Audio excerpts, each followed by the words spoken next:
आंदोलनाला यश आता दखल घेईल असं वाटतं? सरकारकडून काय तुम्हाला निमंत्रण वगैरे आहेत का 29 ऑगस्ट संदर्भामध्ये? नाही, मी निमंत्रणाची दादा वाट नाही बघत नाही. मी माझ्यावर माझा आत्मविश्वास आहे लढण्यावरती आणि माझ्या समाजावरती मला आत्मविश्वास आहे की आम्ही लढाई जिंकतो. जो माणूस ठरवून आंदोलन करतो ते कधीच यशस्वी होत नाही. आपल्याला आपली कुवत माहीत पाहिजे, आपण किती पाण्यात येत हे आपल्याला माहीत पाहिजे. आपला समाजावरती आपला आत्मविश्वास आहे. माझा समाज येथून आम्ही लढाई जिंकतो. 75 वर्षातली न जिंकणारी लढाई मराठ्यांनी एका वर्षात जिंकवली. 58 लाख नोंदीमध्ये 3.25 करोडपेक्षा जास्त मराठी आरक्षणात गेले.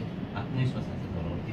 तू माझ्याकडे येतो का, मला भेटतो का, मग अंगाला तू सांगतो का, असला धंदा नाही. एक बी फोन नाही आपला त्यांना, एक पण भेटायला येतो का. 27 ऑगस्टच्या आत सगळी अंमलबजावणी केली तर एकदा अंतरवाली सोडी की मंत्री नाही काही नाही काही नाही. मी विचारित नसतो मुंबईत जात असेल 2-4 दिवस जाणार आहेत मुंबई. लोकसभेला तुमच्यामुळे जे निवडून आलेले खासदार आहेत किंवा विधानसभेचे तुमच्यामुळे निवडून आलेले आमदार आहेत, हे तुमच्या उपद्रव मूल्य असेल किंवा उपयुक्तता मूल्य असेल, त्यांना काय नेमकं आव्हान करावं जे समाजातील आहे किंवा समाजाच्या बाहेरचे? राजकारण हा भाग वेगळा आहे आणि समाजाच्या लेकरांच्या अस्तित्वाचा विषय हा वेगळा आहे. त्याच्यामुळे सगळ्यांनाच आव्हान आहे, सगळ्याच पक्षातल्या मराठ्यांना, की तुम्ही मुंबईला चला, लेकरा बाळांचं वाटोळं करू नका. तुमचे लेकरच तुम्हाला एक दिवस शापशिवाय देते, माझा शब्द लक्षात ठेवा. कारण पुरं तुम्हाला विचारणार आहे, बाबा तुम्ही सत्यच होता, माझ्या भविष्याचा प्रश्न होता, माझ्या शिक्षणात नोकरीचा प्रश्न होता, तुम्ही मुंबईला गेला नाही, आमचं वाटोळं केलं. त्याच्यामुळं विरोधी पक्ष असो किंवा सत्ताधारी असो, सगळ्याच मराठ्यांना आरक्षणाची गरज आहे. शापशिवाय लेकरांच्या खाऊ नका, लेकरा बाळांना भविष्यातून मोठं करण्याच्या मागं लागा. त्यासाठी सगळेची सगळे. आज जर तुम्हाला कोणाच्या वतीनं फोन नाही आला तर मी सोलापुरातून महाराष्ट्रातल्या सगळ्या पक्षातल्या मराठ्यांना, गरीब शेतकरी मराठ्यांना, शिक्षक, डॉक्टर, वकील, राजकारणी मराठी, एसटीत असणारे, आरोग्यात, रेल्वेत असणारे, माथाडी कामगार, डबेवाले, टेम्पो आणणारे, रिक्षा आणणारे, ट्रॅक्टर आणणारे, सगळे जेवढे मराठी आहेत, टपऱ्या चालवणारे, हॉटेल चालवणारे, सगळ्यांना माझं आव्हान आहे. तुम्हाला हात जोडून विनंती की मराठ्यांच्या विजयासाठी, गरिबाच्या लेकरासाठी, आरक्षण जिंकण्यासाठी मुंबईकडे चला. आज माझ्याकडून तुम्हाला राज्यातल्या सगळ्या मराठ्यांना हात जोडून निमंत्रण आहे. सगळेचे सगळे एक दिवस मुंबईकडे निघा. फक्त तुम्ही एकच दिवस या.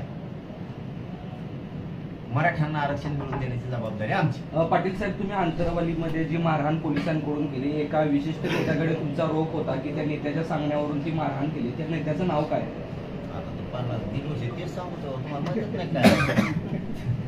देवेंद्र फडणवीस साहेब त्यावेळेस गृहमंत्री होते. इतका क्रूर हल्ला, या राज्यात प्राणघातक हल्ला कधीही मायमावलीवरती झाला नव्हता.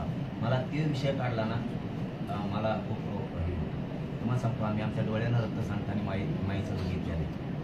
श्रीमंताची आई असली तरी आई हे, आमची फाटके कपड्यातली आई असली, बाप वाटलं तरी तो बाप हे आहे. ज्यावेळेस त्याचं रक्त सांगतं त्यावेळेस घाललेलं होतं. तो विषय निघाला, आम्ही डोळ्याने बघितलं, रक्ताच्या थावल्यात आमची आई पडली. तुमची श्रीमंताची आई म्हणून तुम्हाला ती आई वाटते, आमची गरीबाची आई म्हणून आई वाटत नाही. भेदभाव करणारा गृहमंत्री आम्हाला मान्य नव्हे. कारण इतकी क्रूर हाल, बारीक बारीक लेकरांना गोळ्या घातल्या, गोळ्या संपल्याच्या नंतर बंदुकीच्या दस्त्यानं डोके फोडले गेले. 30-40 टाके आमच्या मायमाऊल्याच्या डोक्यात पडले. ते रक्त महाराष्ट्र कधी विसरलं नाही, विसरणार सुद्धा नाही. आजही अंतरवाली हल्ले नाही. तुम्ही आताही अंतरवालीत कुणी पण आलं ना तर कित्येक तरी म्हातारे माणसं आमचे बाजावरती झोपलेले, ते कुणाचे मुलगे मोडले, कुणाच्या पोटात गोळ्या गेल्या तर त्या मासाला उचलून नसले तर निघत नाहीत. कुठल्या डॉक्टर लीलावती हॉस्पिटलच्या डॉक्टरांना सुद्धा निघल्या नाहीत आजपर्यंत. काही काहीच्या छातीत गेल्या तर तिथं मासानं त्याला चौकून आटोला पेटोला घातलाय, निघत नाहीयेत. आमचे हाल आम्हाला माहिती आहे. इतके क्रूर हाल केले. ते काय देवेंद्र फडणवीसांचे शत्रू नाही, ते काय दुश्मन नाही, वैरी नाही. ते हल्ला केल्यापासून आपल्या मनातून तो माणूस उतारला. कारण इतका क्रूर हल्ला केला तो, इतका प्राणघातक होता की बारीक बारीक लेकरं नाही बघितले होती. किंकाळी काय होती ना, त्यावेळेस तुम्ही असला तर बेशूक पडला असता.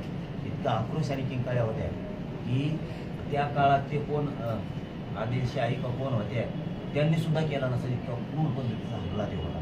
मायमाऊली आकंतानं ओरडत होती, तुम्हाला वाचवा, थेंबर पाणी तरी द्या. कुणीला कोणी नव्हतं. त्या नळकांड्या आणि गोळ्या संपल्याच्या नंतर बंदुकीचे दांडे, त्या हातातले दांडके मोडल्याच्या नंतर आमच्याच ठिकाणी आमच्याच लोकांना मारलं गेलं मैदानात. साधा विषय नाही. म्हणून आता नाटकं करायचं नाही.